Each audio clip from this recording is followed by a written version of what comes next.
Chris has taken 3 years to recover. His scar is healing, but that's only on the outside.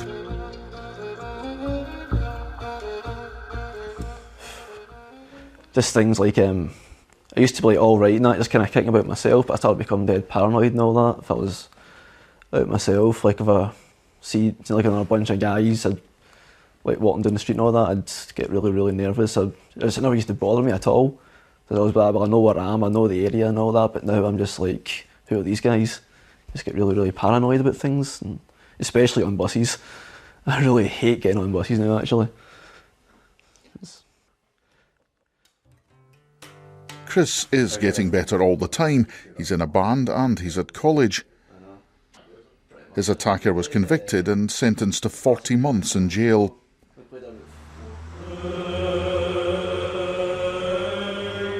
So we already know offenders are drinking it immediately before committing their crimes. And the caffeine in the wine could be making drinkers more aggressive. So when you put a glass bottle into that environment, what kind of weapon are you putting on the street? We've enlisted the help of Sarah Hainsworth. She's studied the effects of weapons like knives and bottles, and often appears as an expert witness in murder trials. We wanted her to measure just how dangerous a Buckfast bottle could be.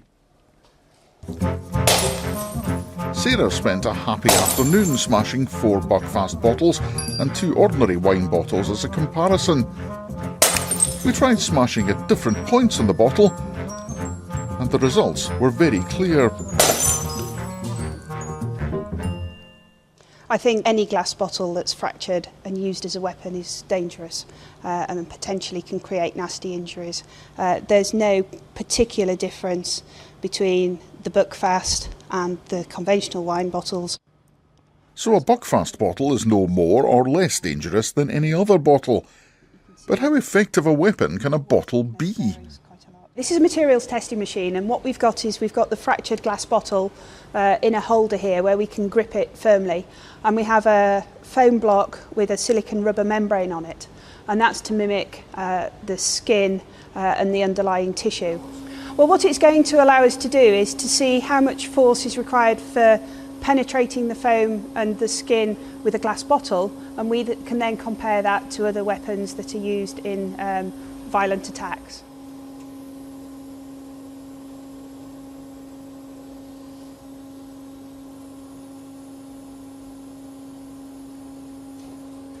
So how effective a weapon would this be? This is very effective as a weapon. This is comparable to a sharp knife. What Sarah's tests show is that any glass bottle can be a deadly weapon. And the worry with Buckfast is that the combination of street drinking, offending behaviour and caffeine makes it more likely that its bottle will be used as one outside the laboratory in the real world. There's no doubt that the science of what turns a glass bottle into such an effective weapon is fascinating. But when I look at this, I remember it's the sort of thing that was used on Chris Henry's head. And it begs a question, can anything actually be done about it?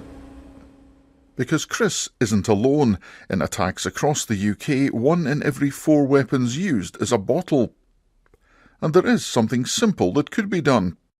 Well, I suppose if it was in a plastic bottle at the time, then the guys wouldn't have had a weapon on them, and I probably wouldn't have 34 stitches on my head. So I suppose if they wouldn't mind putting it in a plastic bottle, I think everybody else could really appreciate that.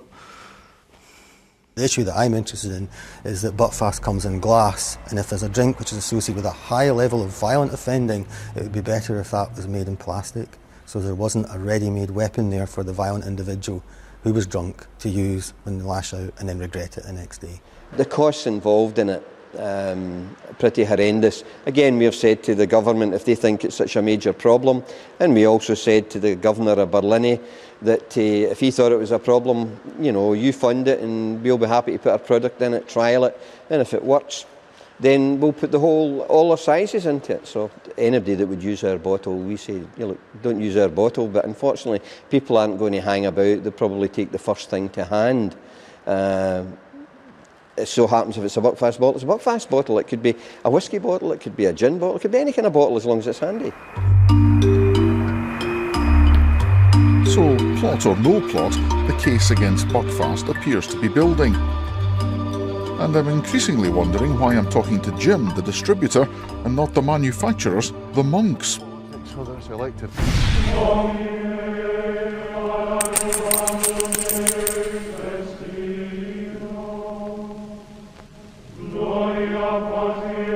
It's not easy to work out exactly what the involvement of the Benedictine Abbey of Buckfast is, but we've spent some time going through their accounts, and this is what we've learned.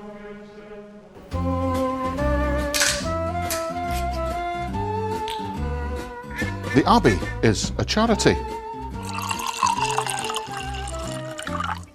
But the monks own a trading company, Dart Abbey Enterprises. And it's that company that then sells the wine on to Chandler's, the distributors, Jim Wilson's company. Now, Chandler's is 30% owned by the monks. That's a shareholding worth about £2.2 million, although they say that doesn't mean they control the company. And what happens next is that Chandler's pay Dart Abbey for the wine. Then Dart Abbey gift aid the profits back to the monks. That means they don't have to pay corporation tax. It may seem very confusing, but it is perfectly legal, and it does allow the monks to maximise their profits. So it's not illegal, but is it right? Not all Christians think so. What sort of moral double-take is there that these monks can be so closely associated with that product and knowingly aware of the social damage as well as the medical damage that this is actually doing to the kids who take it in such vast volumes?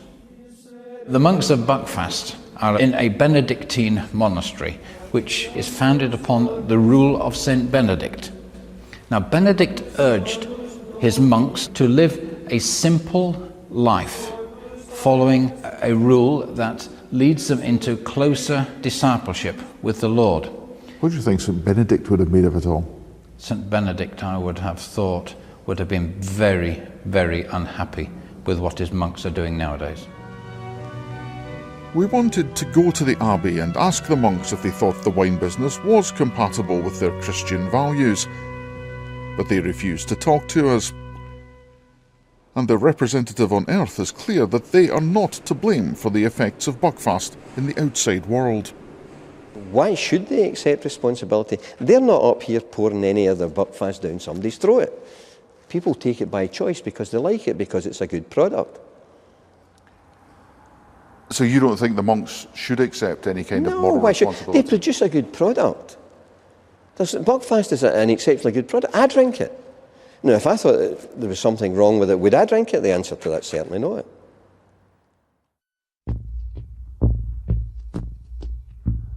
I've never drank Buckfast. I just don't like being around that at all. I just hate it with a passion, to be honest with you.